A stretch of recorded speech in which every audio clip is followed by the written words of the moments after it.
झारखंड के कथित शराब घोटाले को लेकर राज्य की राजनीति एक बार फिर उबाल पर है। नेता प्रतिपक्ष और भाजपा प्रदेश अध्यक्ष बाबूलाल मरांडी ने राज्य सरकार और प्रशासनिक तंत्र पर गंभीर आरोप लगाते हुए कहा कि यह घोटाला किसी एक अधिकारी तक सीमित नहीं बल्कि बड़े लोगों को बचाने की सुनियोजित साजिश है। बाबूलाल मरांडी ने कहा कि शराब घोटाले में आरोपी अधिकारी विनय चौबे भले ही जेल में हो, लेकिन असली जिम्मेदारों तक अब तक जांच नहीं पहुंच पाई है। उन्होंने राज्य के वरिष्ठ आईएएस अधिकारियों पर भी गंभीर सवाल खड़े किए हैं। उन्होंने कहा कि विभागीय सचिवों द्वारा पदाधिकारियों पर गलत काम करने का दबाव बनाया गया। मरांडी ने सरकार से मांग की कि विनय चौबे ने किन किन अधिकारियों पर दबाव डाला, इसकी जांच हो। साथ ही कहा कि किन फैसलों में हस्तक्षेप किया गया और किन लोगों को इससे फायदा पहुंचा, इन सभी बिंदुओं की निष्पक्ष और स्वतंत्र जांच होनी चाहिए। आप सबका बहुत बहुत स्वागत है कि आज आप सबके समक्ष विषय आप सबके संज्ञान में शराब घोटालों की आप सबको ध्यान में है कि इसी का जांच चल रहा है। शराब घोटाले के जो एक आरोपी विनय कुमार चौबे वो जेल में बंद है, लेकिन उसके बाद लगातार मैंने अखबारों में देखा, उस समय उत्पाद विभाग में जो आयुक्त हुआ करते थे अमित कुमार, कर्ण सत्यार्थी, ऐसे भी ने इन तीनों लोगों से बयान करवाया। आज जो अखबार में छपा है जिस प्रकार से, जैसे अमित कुमार कह रहा है विनय चौबे ने जो चाहा वही हुआ, उसी प्रकार से कर्ण सत्यार्थी का देख रहे केस दर्ज करने के लिए कहने पर विनय चौबे ने जताया था विरोध।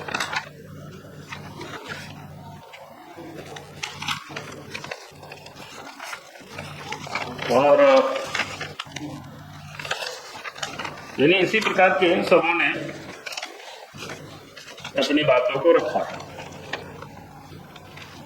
अब ये मामला कोई सामान्य नहीं है, बिल्कुल बहुत बड़ी गंभीर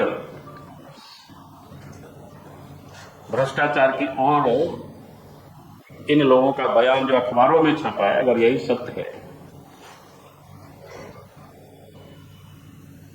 तो बड़ा घोटाला की ओर और बड़े लोगों को बचाने की ये पूरी तरह से लगता है सुनियोजित एक साजिश है। क्योंकि ये सारे आईएएस अफसर हैं, इन लोगों को इतना तो नियम कानून का निश्चित रूप से पता होगा कि अगर सचिव उसका विरोध कर रहे हैं, सचिव नहीं करने दे रहे हैं नियमानुकूल, तो इन अफसरों का पहला दायित्व बनता था या तो फाइल में वो लोग नोटिंग करते कि भाई ये नियम के तहत नहीं हो सकता है,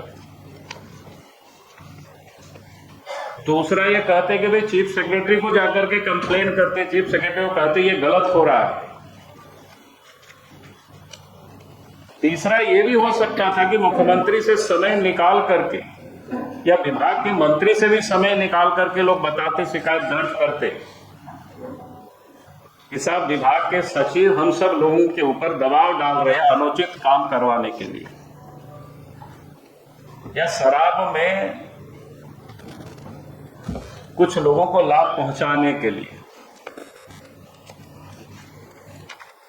तो इसलिए मैं कह रहा हूं कि जांच का एक नया विषय बनता है। अगर उस समय विनय कुमार चौबे ने इन अफसरों के ऊपर दबाव डाल रहे थे तो इन सारे अफसरों ने क्या किया उस समय, उसके विरोध में फाइल में नोटिंग किया क्या, उसकी भी जांच होनी चाहिए। चीफ सेक्रेटरी से ये लोग मिलकर के लोगों ने बताया क्या, इसकी भी जांच होनी चाहिए। और बताया तो फिर चीफ सेक्रेटरी ने क्या किया या मुख्यमंत्री को भी बताया क्या। तो इस प्रकार से पूरी जो समझ में आ रही है, जिस प्रकार से एक ही टाइप सबों का बयान आ रहा है, इससे तो बिल्कुल लगता है तोता की तरह इन लोगों को भी रटाया गया है कि आपको अदालत में यही बयान देना है, क्योंकि उसमें बड़े भ्रष्टाचारी को बचाना है। क्योंकि आप सबके संज्ञान में है कि उस समय भी 2022 के 18/4 2022 19/4/2022 को ही शराब घोटाला से संबंधित 2 चिट्ठी हमने राज्य के मुख्यमंत्री को लिखा था या किस प्रकार से घोटाला हो रहा है।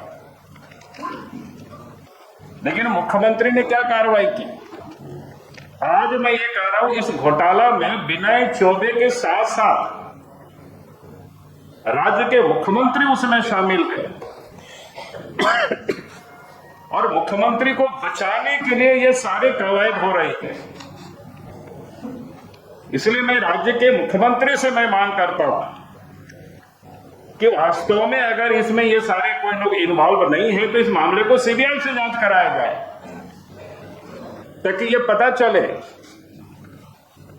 ये एसीबी वाले जो नौटंकी कर रहे हैं बार बार, जो कि एसीबी के भी जो डीजी है उनके ऊपर भी करप्शन का कई चार्जेस है। इन लोगों से निष्पक्षता की कैसे उम्मीद की जा सकती है? तो इसीलिए आज मैंने ये जो लगातार मैंने अखबारों में जो समाचार देखा तो मुझे लगा कि ये तो बिल्कुल ऐसा लग रहा है इसमें से बड़े घोटालाबाज है, उसको बचाने के लिए सारे कवायद चल रहा है, सारे खेल हो रहा है। और इसीलिए हम कहेंगे कि एसीबी अगर जांच कर रहा है तो ये बतानी चाहिए ये जो आखिर उन लोगों ने उस समय क्या किया। विनय चौबे ने दबाव डाला तो ये सारे आईएएस अफसर हैं, इन लोगों ने क्या किया भाई?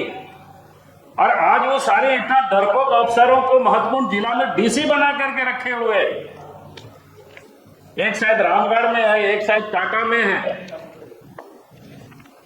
जब ये किसी भ्रष्ट लोगों के दबाव को ये लोग सही काम नहीं कर सकता है तो इन लोगों से सही उम्मीद कैसे की जा सकती है काम की? तो ऐसे कमजोर अफसरों को तो मुख्यमंत्री को हटानी चाहिए इस प्रकार के पदों से। ये दोनों तरफ कहीं ये बैठता नहीं है ताल में। एक तरफ अगर उनको महत्वपूर्ण डीसी बना के रखे हैं और दूसरी तरफ ये लोग सचिव के दबाव में गलत करते हैं, जो कि हर कोई कार्यपालिका नियमावली के तहत लोग बांधे हुए हैं।